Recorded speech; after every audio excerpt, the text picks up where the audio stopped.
My name is Richard Blackwood. I'm 62 years old and I buried my son 3 weeks ago. But the funeral wasn't the worst part. The worst part was when a woman I hadn't seen in 32 years walked through those church doors, dressed in black, like she had any right to mourn, and demanded every cent of the inheritance I had built for my grandson. She abandoned my son when he was 4 years old, and now she wanted to take everything from the only family he had left. But what she didn't know was that I had spent 3 decades preparing for this exact moment. Picture this. St. Augustine's Church, 200 people dressed in black, my grandson Daniel sitting next to me with tears streaming down his face, and the priest talking about my son Michael's kindness, his generosity, his love for his family. Then the doors at the back swing open, every head turns, and there she is, Victoria Sterling. Wearing a designer black dress, oversized sunglasses, heels clicking on the marble floor like gunshots. She walks down that aisle like she's the grieving widow, like she has every right to be there, like she didn't destroy my son's childhood. I felt Daniel's hand grip mine. "Grandpa, who is that woman? Is that Mom?" The word tasted wrong in his mouth. He was 18 years old and had never met his mother, never received a birthday card, never got a phone call. Nothing. And now here she was, making an entrance at his father's funeral. She sat in the front row, on the other side of the aisle from us, like there were sides to choose, like this was a wedding instead of a burial. I could feel every eye in that church watching, waiting, wondering who would break first. But I didn't break. I had been a trial attorney for 35 years before I retired. I knew how to keep my face blank, even when my blood was boiling. I knew how to wait for the right moment to strike. After the service, after we lowered Michael's casket into the ground, after I watched my grandson throw a handful of dirt onto his father's grave, Victoria approached us. She removed her sunglasses with practiced drama. "Richard," she said, as if we were old friends meeting at a coffee shop, "I'm so sorry for your loss. Our loss. Our loss. The audacity of that word." I looked at her without speaking. She was 56 now, but looked 40 with all that work done. Botox, fillers, probably a facelift or two. Money can buy a lot of things. It can't buy back 32 years of abandonment. "And you must be Daniel," she said, turning to my grandson.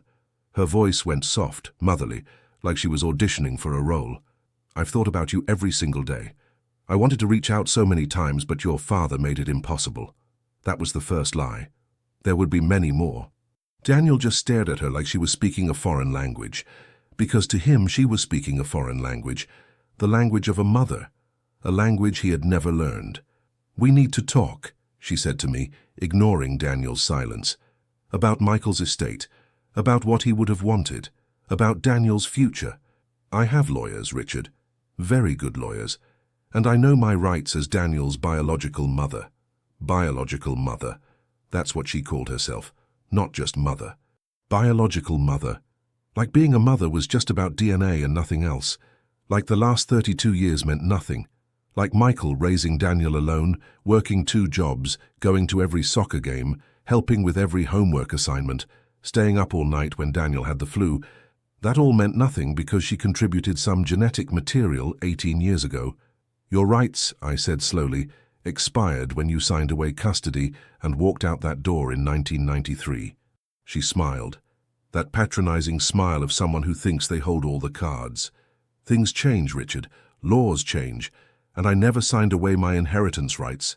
Michael's life insurance policy, his savings, his investment portfolio, his real estate holdings.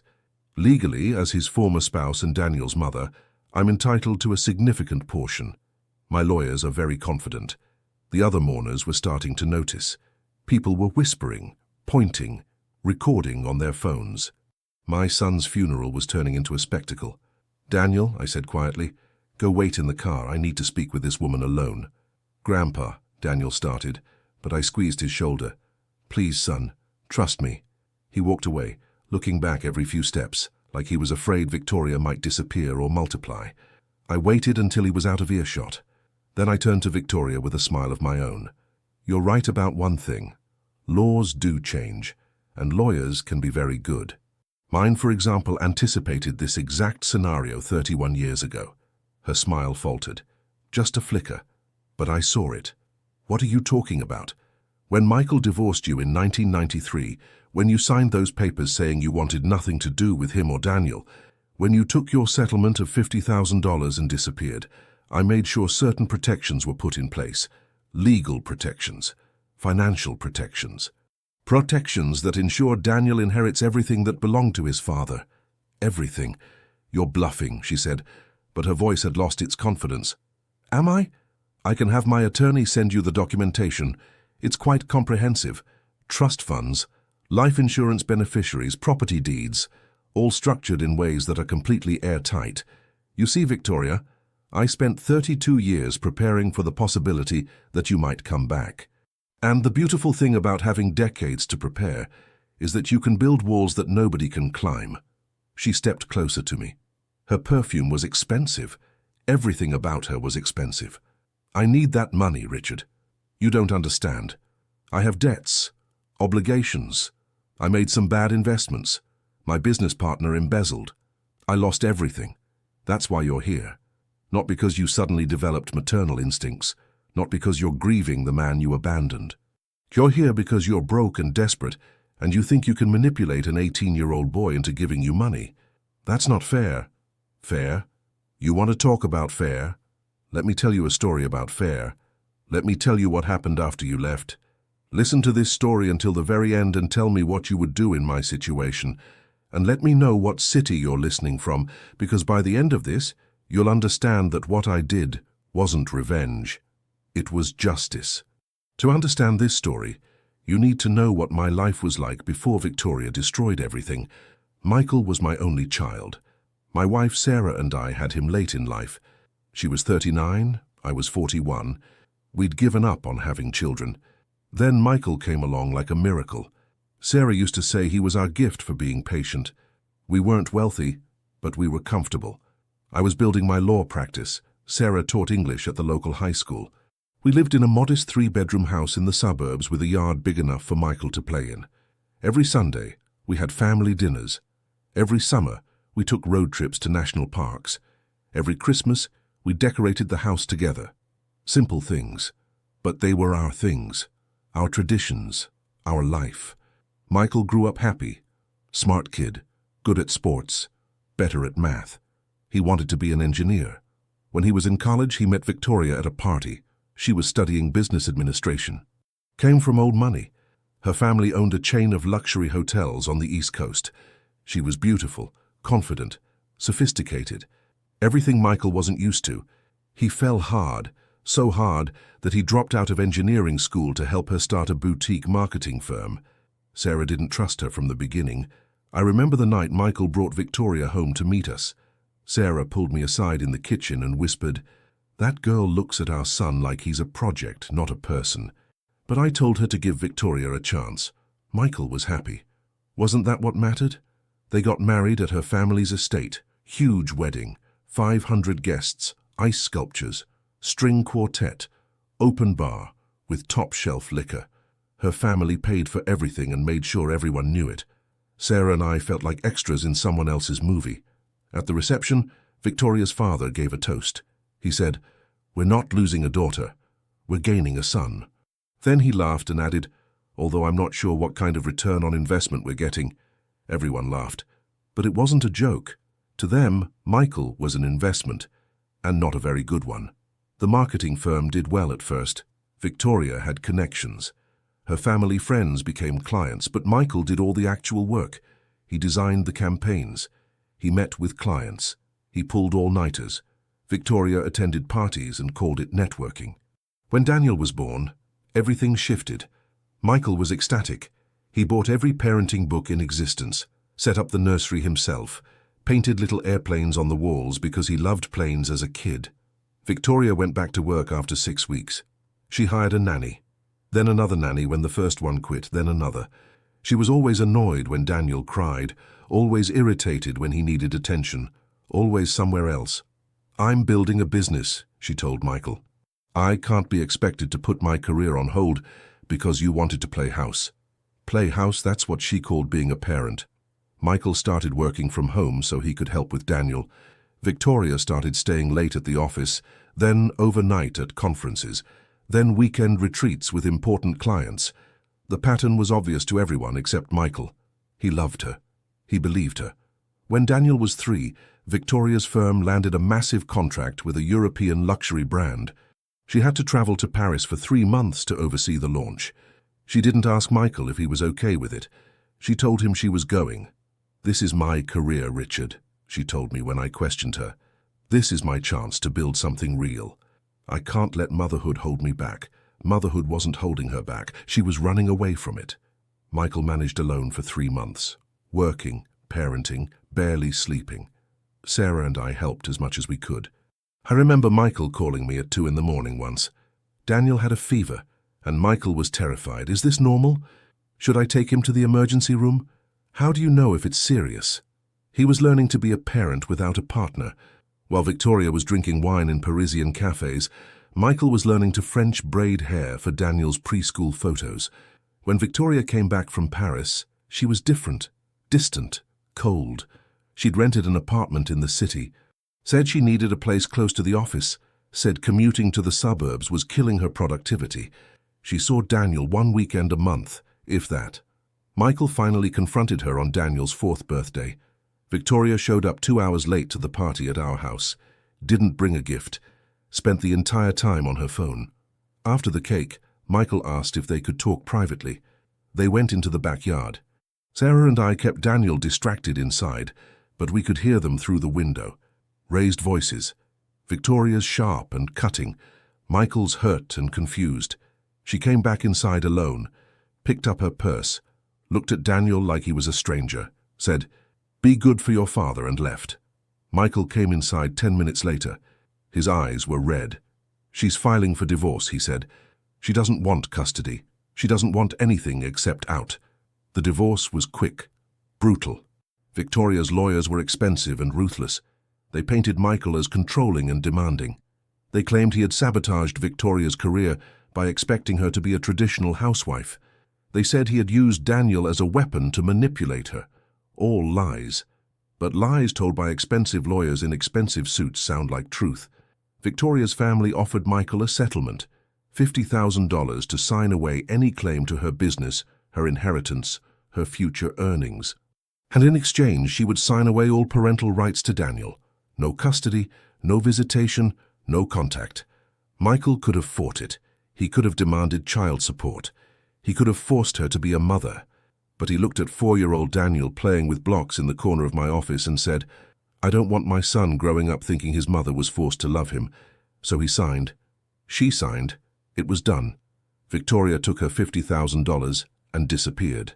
She didn't call on Daniel's birthday, didn't send Christmas cards, didn't ask how he was doing.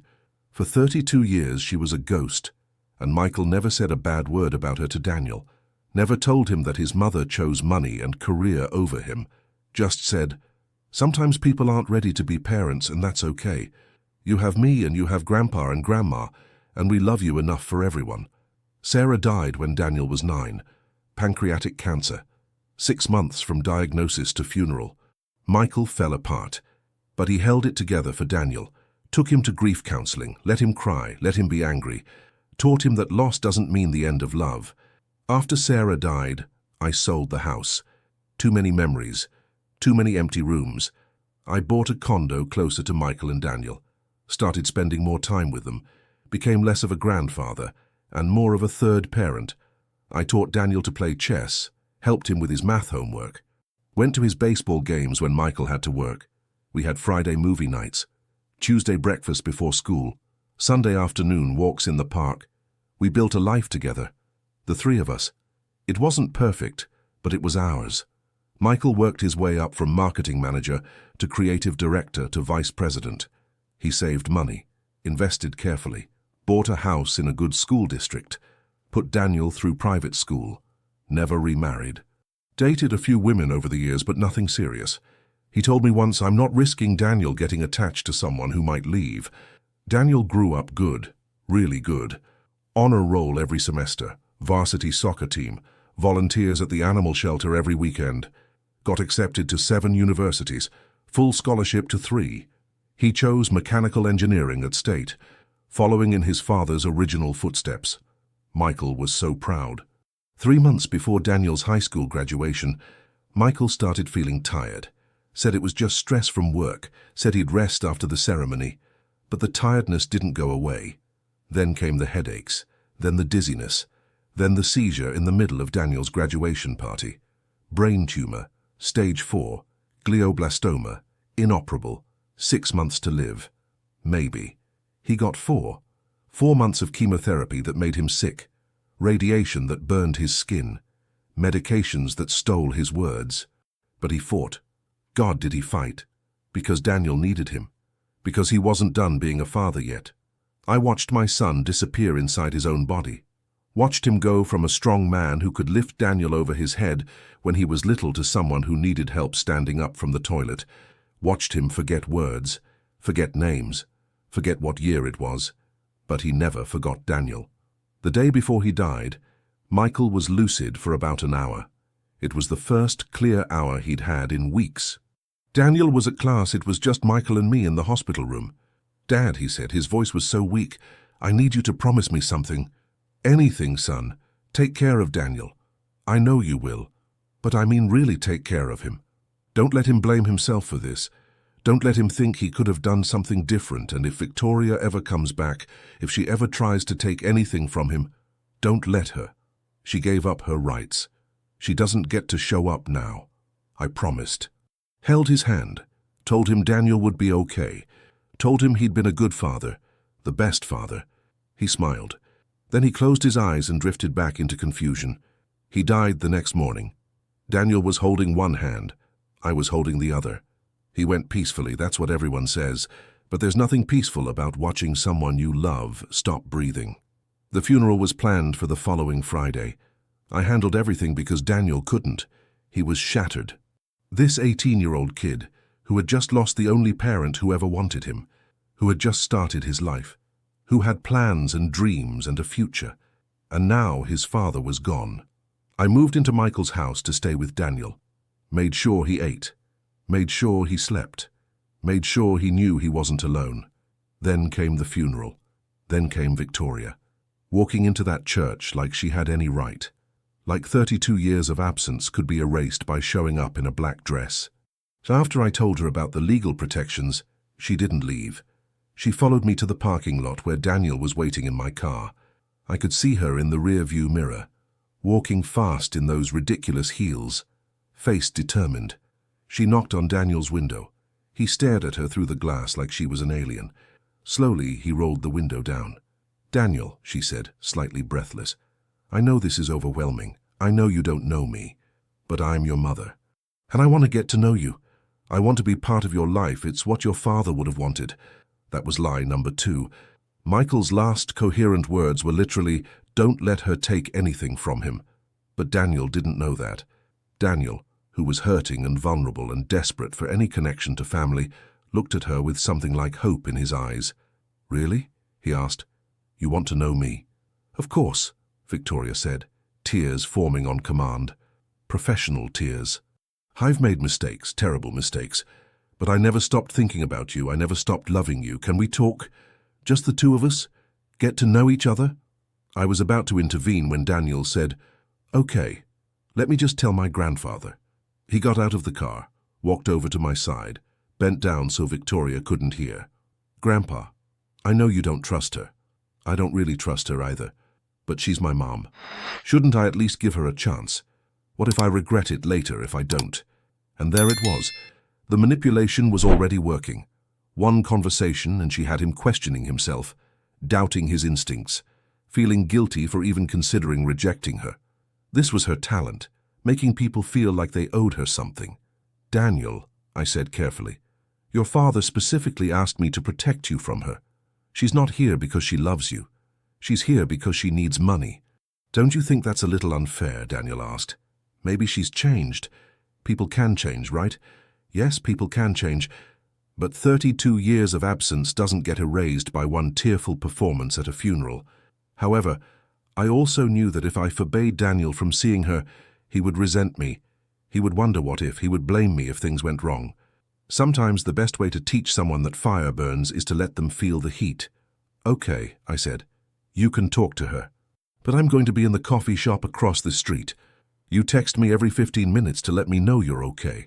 And if she asks you to sign anything or agree to anything, you tell her you need to talk to me first. Deal? Deal. He hugged me. Thank you for understanding. I watched them walk into a nearby diner, Victoria's hand on his shoulder like she'd been doing it his whole life. And I went to the coffee shop to wait and to make some calls. The first call was to my attorney, James Patterson. We'd worked together for 20 years before I retired. He'd helped me structure all of Michael's assets to protect Daniel. James, I said. She showed up at the funeral. Right on schedule. Want me to file the restraining order? Not yet. Daniel wants to talk to her, wants to give her a chance. He's 18, legally an adult. I can't stop him. But I need you to prepare everything. Every document, every protection, every trap we discussed. When she makes her move, and she will, I want to be ready to destroy her completely. Consider it done, Richard. I've been waiting 32 years for this. The second call was to a private investigator named Marcus Webb. I'd used him on dozens of cases during my career. Marcus, I need everything you can find on Victoria Sterling. Last known address, employment history, financial records, criminal record, lawsuits, bankruptcies, everything. How fast? As fast as possible. She's making a play for my grandson's inheritance and I need ammunition. Say no more. I'll have a preliminary report by tomorrow morning. Daniel texted me every 15 minutes like clockwork. So far so good. She's telling me about her life. She seems nice. Okay, I guess. Still talking. She wants to meet again tomorrow. My coffee went cold. I ordered another, watched the diner across the street through the window, watched Victoria's animated gestures, her practiced expressions, her predatory smile. After 2 hours, they came out. Daniel gave her an awkward hug.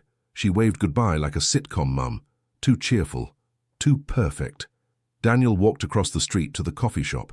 His face was complicated, confused, hopeful, sad, all at once. How was it? I asked. Weird, he admitted. She kept apologizing. Said she was young and stupid when she left. Said she had postpartum depression and didn't know how to handle it. Said she wanted to be in my life, but Dad made it impossible. Kept saying how much she regretted everything. And you believe her? I don't know, maybe. She seemed really sincere. And she knew stuff about me. Stuff she could only know if she'd been keeping track somehow. Like what? Like she knew I played soccer, knew I wanted to study engineering, knew about my scholarship. How would she know that unless she's been following my life? Social media, I said gently. Facebook, Instagram, all public. Anyone can find that information. Oh, he looked deflated. I guess that makes sense. What else did she say? She wants to take me to dinner tomorrow. Get to know me better. Said she wants to help me with college expenses. Said she knows Dad left me some money, but college is expensive, and she wants to contribute. Make up for lost time, there it is. The money talk. Day one, and she's already positioning herself as the generous benefactor. Daniel, did she ask you any specific questions about your father's estate? The inheritance? Not directly, but she did ask if I knew how much Dad left me, if there was a will, if I had to go through probate. I told her I didn't really understand all that legal stuff, that you were handling everything. And what did she say to that? She said it was good I had you, but she also said maybe she should be involved too, since she's my mother. Said it's important to have multiple perspectives on financial decisions. Said I shouldn't rely too much on one person, even if that person is family. She's trying to isolate you from me, trying to make you doubt the person who's actually protected you your whole life. Grandpa, Daniel said slowly, I know you're trying to protect me, and I appreciate it. But isn't it possible you're being too suspicious? What if she really has changed? What if she really does want to be my mum? Then she'll prove it through actions, not words. She'll respect boundaries. She'll ask about your feelings, not your bank account. She'll be patient. She'll understand that trust is earned over years, not hours. And if I'm wrong, if she really is here for the right reasons, I'll apologize to her myself.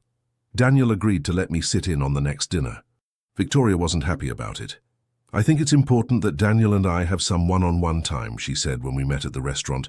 We have a lot of catching up to do, and I think it's important that Daniel has someone looking out for his interests, I replied.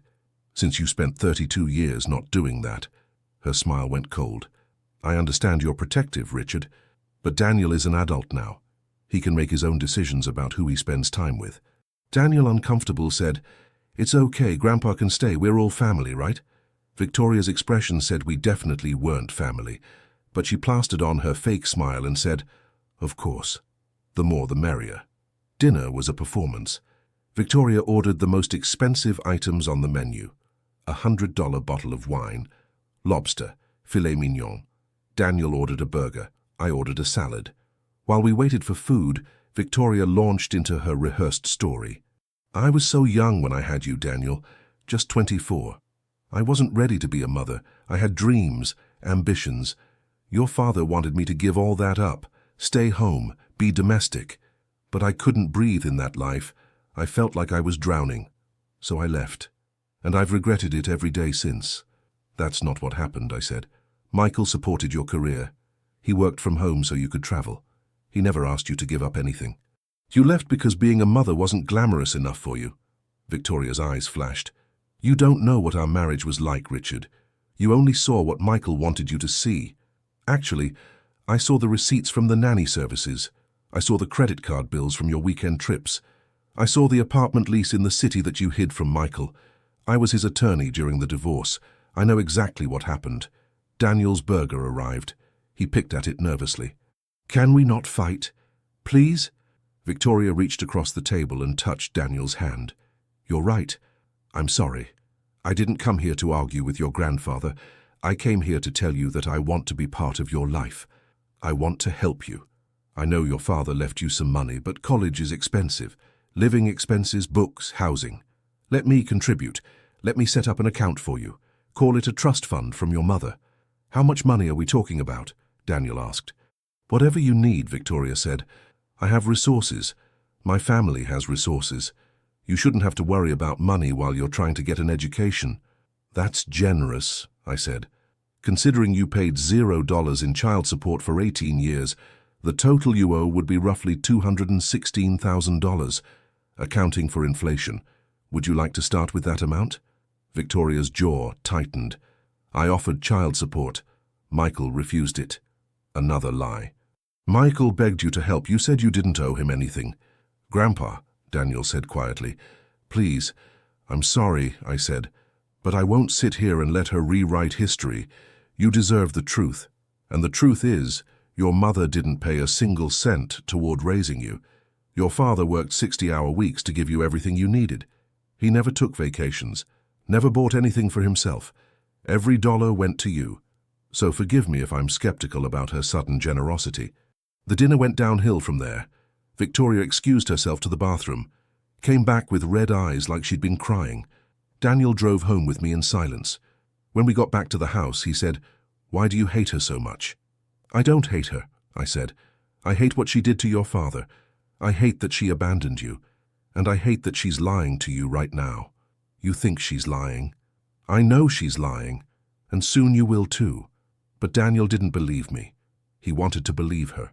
Because believing her meant maybe he hadn't been unlovable all these years. Maybe there was a reason she left that had nothing to do with him. Maybe she really did care. That hope was dangerous. The next morning, Marcus the investigator called. "You were right to be suspicious," he said. "Victoria Sterling is in serious financial trouble. She filed for bankruptcy 9 months ago, lost her house, lost her business. She's currently living in a motel and working as a receptionist at a dental office. Her family cut her off 2 years ago after she borrowed against her inheritance and defaulted on the loans. There's also a warrant out for her arrest in Connecticut for writing bad checks. Anything else?" "Yeah. She's been Googling Daniel for years. I found her search history through some connections. She knew about Michael's cancer diagnosis, knew about his death, knew about the life insurance policy, because she called the company pretending to be a beneficiary. She's been planning this for months. Send me everything." I forwarded the report to James Patterson. Then I showed it to Daniel. He read it 3 times, face pale, hands shaking. "She knew Dad was dying," he said. "She knew, and she didn't come, didn't call, nothing, until she thought she could get money." "I'm sorry, Daniel, I wish I was wrong." He was quiet for a long time.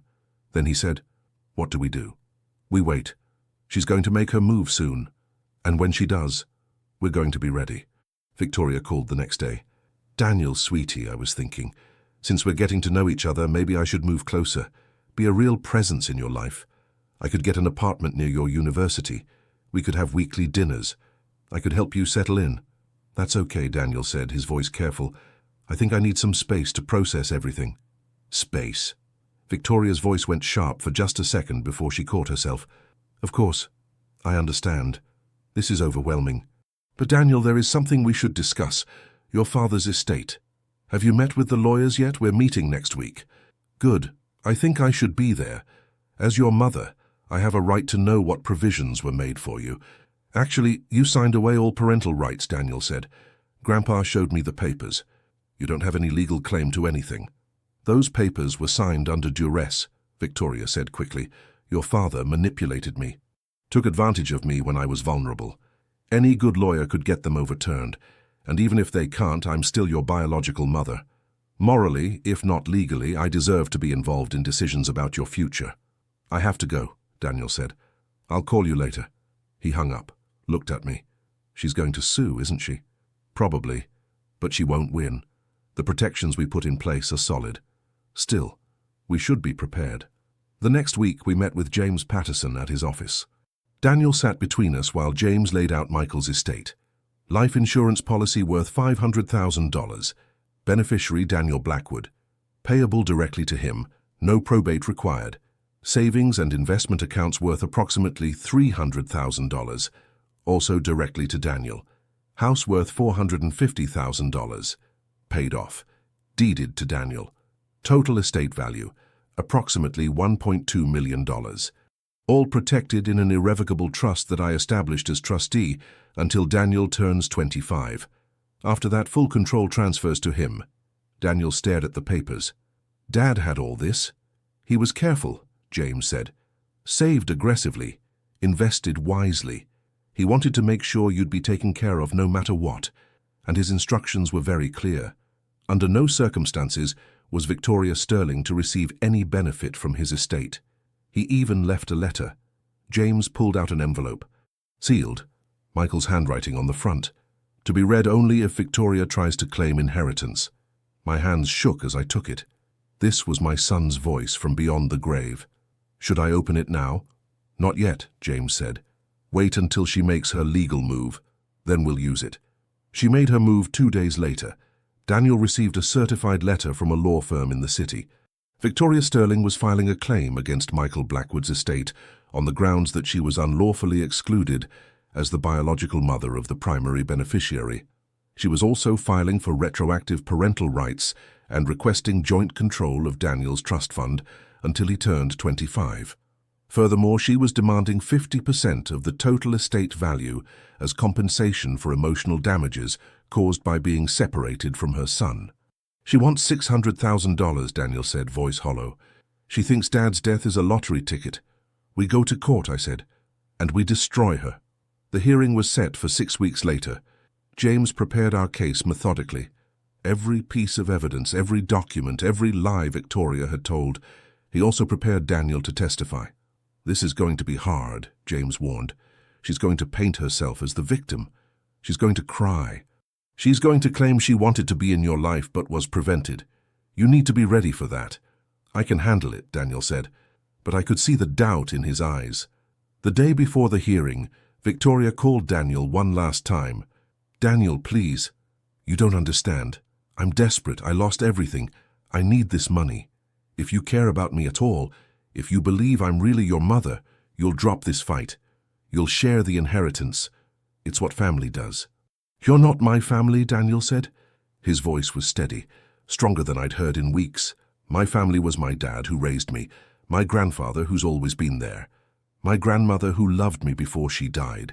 You're just someone who shares my DNA. That doesn't make you family. Please, Victoria said, I'm begging you. Then you should have thought about that 32 years ago, Daniel said, and hung up. The courtroom was packed. Victoria's lawyer was expensive, slick suit, practiced charm.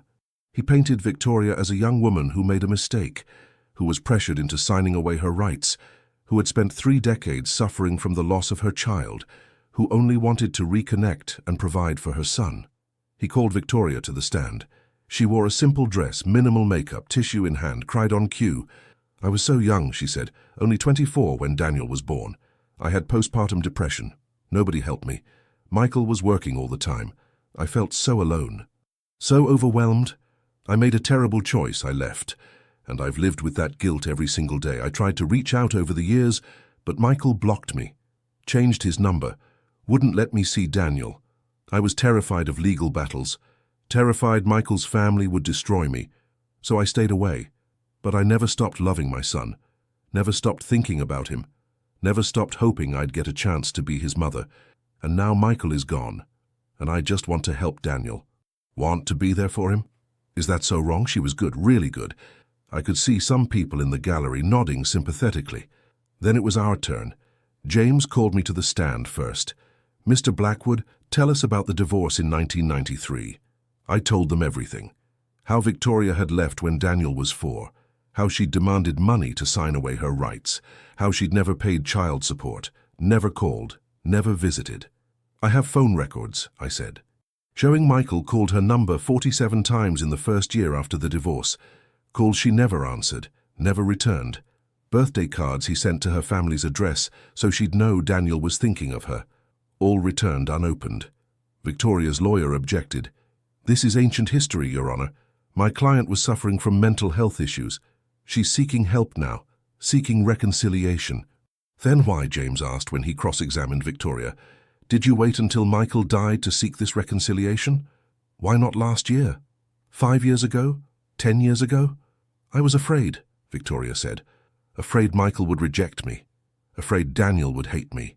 So you waited until the one person who could contradict your story was dead? That's convenient. Objection. Sustained. Counselor, rephrase. Why did you contact Daniel 3 hours after his father's funeral instead of 3 hours before? James asked. Why ambush a grieving teenager at the worst moment of his life? I didn't ambush him. I came to pay my respects and to discuss inheritance on the day of the funeral while he was burying his father. That shows remarkable timing or remarkable opportunism. Victoria's composure cracked slightly. You don't understand what it's like. I made mistakes. I'm trying to fix them.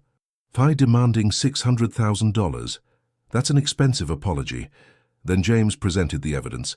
Victoria's bankruptcy filing, her arrest warrant, her search history showing she'd been tracking Daniel online for years, the phone call she'd made to the life insurance company, pretending to be a beneficiary. Every piece of calculated predation laid bare. She went pale. Her lawyer scrambled. None of this is relevant to her parental rights. It's absolutely relevant, James said. It shows motive. It shows planning. It shows that Mrs. Sterling isn't here because she loves her son. She's here because she's broke and desperate. Then James called Daniel to the stand. Daniel walked up slowly, placed his hand on the Bible, swore to tell the truth. He looked small up there, young, but when he spoke, his voice was clear. Mr. Blackwood, James said gently, tell the court about your relationship with your mother. I don't have a relationship with my mother, Daniel said. I've never had one.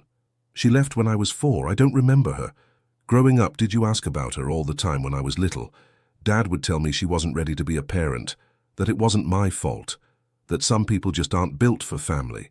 But I always wondered what I'd done wrong. What was wrong with me that my own mother didn't want me? Nothing was wrong with you. I wanted to shout from my seat, but I stayed silent. This was Daniel's moment. Did your father prevent you from contacting your mother? No. When I was 13, I found her on social media. I sent her a message, told her who I was, asked if we could talk. She read it. I could see she read it. But she never responded. So I sent another message a month later, and another 6 months after that. She never answered any of them. Victoria's face was stone. Her lawyer looked like he wanted to disappear. When your mother showed up at the funeral, how did you feel? Daniel thought for a moment, confused, angry, sad, a little bit hopeful, because maybe she'd finally realized she wanted to be my mom. Maybe she'd changed. But then she started talking about money and inheritance and legal rights. And I realized she hadn't changed at all. She still only cared about what she could get from me. Have you at any point in the last 3 weeks felt that your mother genuinely cares about you as a person? No, Daniel said quietly. I think she cares about my bank account. I think she sees me as a way to solve her financial problems, and I think if my dad had been poor, if there was no inheritance, she would never have shown up at all. Thank you, Daniel. No further questions. Victoria's lawyer tried to salvage it. Mrs. Sterling, he said when she returned to the stand. Is it true you love your son? Yes, she said, tears flowing again, more than anything. Then why, the lawyer asked, didn't you respond to his messages when he was 13? Victoria hesitated. I was scared. I didn't know what to say. You were scared of a 13-year-old boy reaching out to his mother. I was scared I'd hurt him worse. Scared he'd reject me. But you rejected him first, by not responding at all. That was probably the worst thing you could have done. I know that now. I made a mistake, another one in a long list, but I'm here now. Doesn't that count for something? The judge, a woman in her 60s with steel grey hair and sharp eyes, leaned forward. Mrs. Sterling, she said, I've reviewed all the evidence in this case. The divorce decree, the custody agreement, the financial records, and I've listened to your testimony. And I have one question.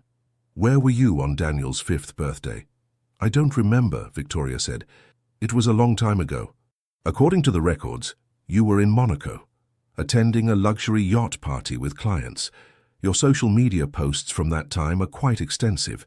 Meanwhile, your son was in a hospital. He'd fallen off a playground structure and broken his arm. His father sat with him through emergency surgery. Where were you on his 10th birthday? I really don't remember every specific date. You were in Aspen, skiing with friends. Your son's school records show he won a regional science fair that week, a project about renewable energy that he'd worked on for months. His father attended the ceremony. Where were you? I was building my career, Victoria said defensively. I had obligations. Where were you? The judge continued relentlessly. When Daniel graduated middle school, when he made the varsity soccer team, when he got accepted to university, when his father was diagnosed with terminal cancer. I didn't know about the cancer, Victoria protested. You knew, the judge said coldly. According to the investigator's report, you called the hospital posing as family to get information about Michael's condition. You knew, and you still didn't come. You still didn't call your son. You waited until Michael was dead and buried, until Daniel was alone and vulnerable, and then you showed up demanding money. Is that an accurate summary? Victoria said nothing. The judge continued. I've been on the bench for 28 years. I've seen a lot of custody cases. A lot of parents who make mistakes and genuinely want to repair relationships with their children. You are not one of those parents. You are a woman who abandoned her child, ignored his attempts to connect with you, and only reappeared when you thought there was financial gain to be had. Your claim that you were prevented from seeing Daniel is contradicted by every piece of evidence. Your claim that you suffered from untreated postpartum depression is undermined by the fact that you had the resources to seek treatment and chose not to. Your claim that you love your son is contradicted by 32 years of actions that prove otherwise. This court finds that you voluntarily and permanently terminated your parental rights in 1993. That agreement was legally binding and was not signed under duress. You received compensation. You accepted the terms. You cannot now, 32 years later, decide you want those rights back because it's financially convenient. Furthermore, this court finds that Michael Blackwood's estate plan was legal, properly executed, and clearly reflected his wishes. Daniel Blackwood is the sole beneficiary. You have no claim, legal or moral, to any portion of this inheritance. Your petition is denied. Case dismissed. The gavel came down like thunder. Victoria's face crumpled. Her lawyer gathered his papers quickly, already planning his exit. Daniel exhaled like he'd been holding his breath for weeks. As we left the courtroom, Victoria tried one more time. She grabbed Daniel's arm in the hallway. Please, she said. I'm sorry. I know I messed up. But I'm your mother. That has to mean something. Daniel looked at her hand on his arm, then looked at her face. You were right, he said. It does mean something. It means you contributed genetic material 18 years ago. That's all it means. Being a mother is about showing up, about sacrifice, about putting someone else first. You've never done any of that. So no, you're not my mother. You're just a woman who gave birth to me. And there's a big difference. He pulled his arm away and walked out with me. Victoria stood in that courthouse hallway alone with nothing. We didn't speak until we got to the car. Then Daniel said, "Thank you for protecting me, for protecting Dad, for not letting her rewrite history." "That's what family does," I said. "Real family." We drove home in comfortable silence, but the story doesn't end there, because Victoria made one final play. 2 weeks after the court case, Daniel received another letter, not from lawyers this time, from Victoria directly, handwritten, 5 pages. In it she told him that she was sick, that she had ovarian cancer, that she was dying, that her family wouldn't help her pay for treatment, that she needed money desperately, that if he really loved her, if he really believed in forgiveness and second chances, he would help her. It was the most manipulative thing I'd ever read. And the saddest part? Daniel actually considered it. "What if it's true?" he asked me. "What if she really is sick and I let her die? Then that's the consequence of her choices," I said. But we both knew that answer wasn't enough. Daniel had a good heart, too good. So I called Marcus, the investigator, again. "Find out if she's really sick. I need medical records, insurance claims, hospital visits, pharmacy records, everything." Marcus called back 3 hours later. "She's not sick. She was never sick. The only medical records I found show she had a physical exam 6 months ago. Perfect health. She's lying. Again." I showed Daniel the report. He read it, then crumpled the letter and threw it in the trash. "I can't believe I almost fell for it," he said. "She really tried to fake cancer." "She's desperate," I said. "And desperate people do terrible things. But you didn't fall for it. You checked, you learned, that's what matters."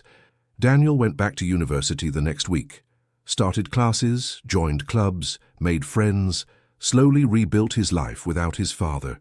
We talked every day, sometimes about important things, sometimes about nothing. One night, about 2 months after the trial, he called me at 11. "Grandpa, are you awake?" "I am now."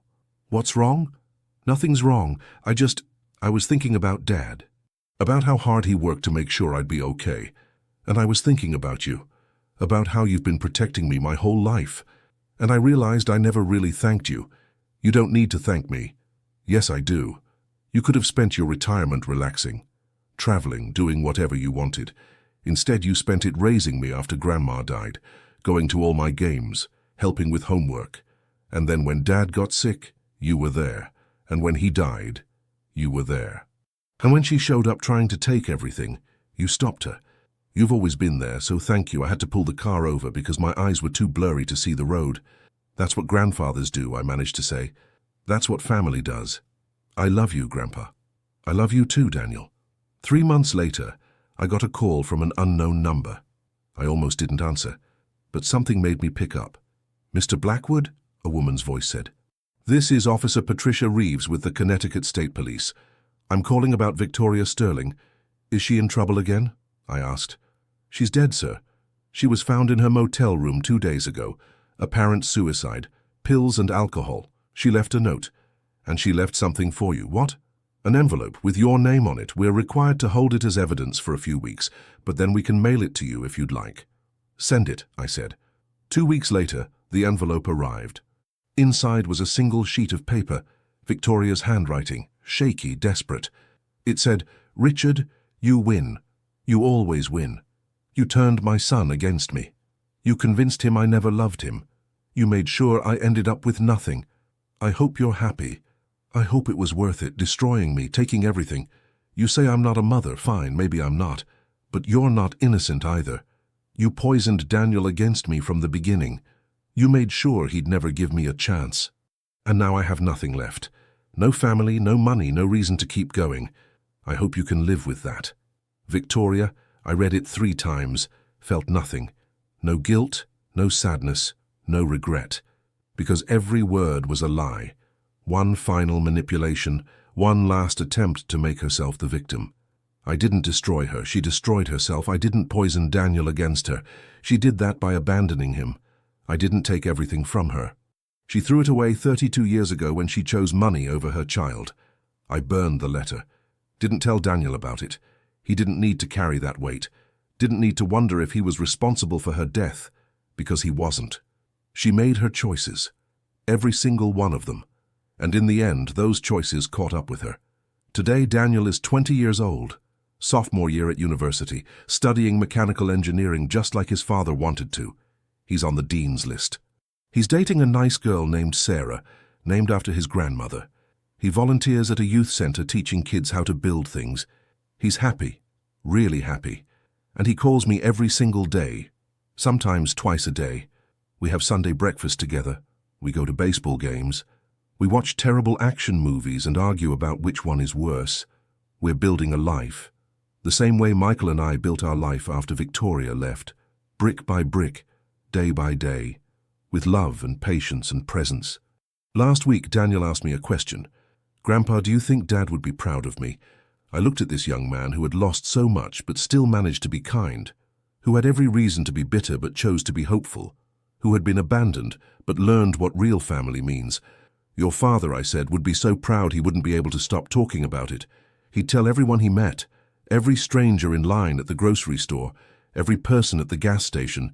He'd say, 'That's my son. That's my Daniel.' And he'd be right to brag, because you turned out exactly the way he hoped. Strong, smart, compassionate, everything a father could want." Daniel hugged me, one of those long hugs that says everything words can't. When we pulled apart, he said, "I'm lucky. Not everyone gets a grandfather like you. I'm the lucky one," I told him. "Not everyone gets a grandson like you." So here's what I learned from all this, from Victoria showing up at the funeral, from the court case, from protecting Daniel's inheritance, from watching my son die and helping my grandson survive. Family isn't about blood. It's not about genetics or biology or who gave birth to whom. Family is about showing up, day after day, year after year, in the good times and the terrible times. Family is about sacrifice, about putting someone else's needs before your own, about working 2 jobs so your kid can go to college, about sitting in hospital rooms, about making breakfast before school, and attending soccer games and helping with math homework even when you're exhausted. Family is about protection, about building walls around the people you love, about seeing danger coming and standing in front of it, about making hard decisions that might make you unpopular but keep your loved ones safe. And family is about legacy, not the money you leave behind, not the houses or the investments or the bank accounts. The real legacy is the values you pass down, the lessons you teach, the love you give, the example you set. Michael left Daniel more than $1 million, but that's not his real inheritance. His real inheritance is knowing that his father loved him enough to work himself to exhaustion, that his father chose him over everything else, that his father's last thoughts were about protecting him. And my legacy to Daniel isn't the trust fund I managed or the legal protections I put in place. It's teaching him that he's worth protecting, that he deserves people who show up, that he never has to settle for scraps of affection from people who should love him unconditionally. Victoria thought family was about rights, about legal claims, about what she was entitled to. She thought she could walk away for 32 years and walk back in when it was convenient. She thought being a mother was a card she could play when she needed something. She was wrong. And in the end, that wrongness cost her everything. Not because I destroyed her, but because she destroyed herself. She had chances. So many chances. She could have responded when Daniel messaged her at 13. She could have called when Michael got sick. She could have shown up not demanding money but offering support. She could have proven through actions, not words, that she'd changed. But she didn't, because she hadn't changed. She was still the same person who walked out on a 4-year-old. Still selfish, still manipulative, still only interested in what she could take, not what she could give. And the universe has a way of making sure people like that end up alone. Now you might be wondering if I feel guilty about how things turned out, if I regret being so hard on her, if maybe I should have given her a chance for Daniel's sake. The answer is no, not even a little bit. Because giving her a chance would have meant putting Daniel at risk. It would have meant letting her manipulate him, use him, take his inheritance and disappear again. It would have meant teaching him that people who hurt you deserve unlimited second chances. That family is about obligation instead of love, and I refuse to teach him that lesson. I taught him the opposite. I taught him that you can walk away from toxic people even if they're related to you. That you can build your own family from people who actually care. That protecting yourself isn't selfish, it's survival. Those are the lessons that will serve him for the rest of his life. Long after I'm gone, long after the money runs out, long after everything else fades, he'll remember that his grandfather loved him enough to be the bad guy, to be the villain in Victoria's story, to make the hard calls and stand firm even when it would have been easier to give in.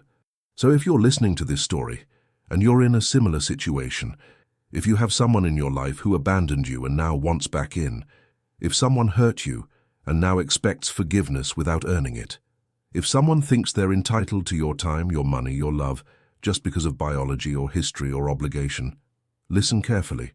You don't owe them anything. Not your forgiveness, not your trust, not your inheritance, not a single second of your time. People earn their place in your life through their actions, through consistency, through showing up when it's hard, through sacrifice and love and presence. And if they haven't done that work, they don't deserve the rewards. Protect yourself. Protect the people you love. Build walls around what matters. And don't feel guilty about it, because the people who truly love you will never make you choose between your well-being and their comfort. They'll never show up only when there's something in it for them. They'll never try to rewrite history to make themselves look better. They'll just be there, quietly, consistently, without conditions. That's the difference between Victoria and me. She loved Daniel when it was convenient, when it benefited her, when she thought she could get something from it. I loved Daniel even when it was hard, even when it meant giving up my retirement plans, even when it meant long nights and difficult conversations and standing up in court against someone who was biologically connected to him, because that's what real love looks like. It's not pretty. It's not glamorous. It doesn't make for good social media posts. It's just showing up, day after day, year after year, until the job is done. And the job is never really done. Even now, with Daniel thriving at university, I still show up.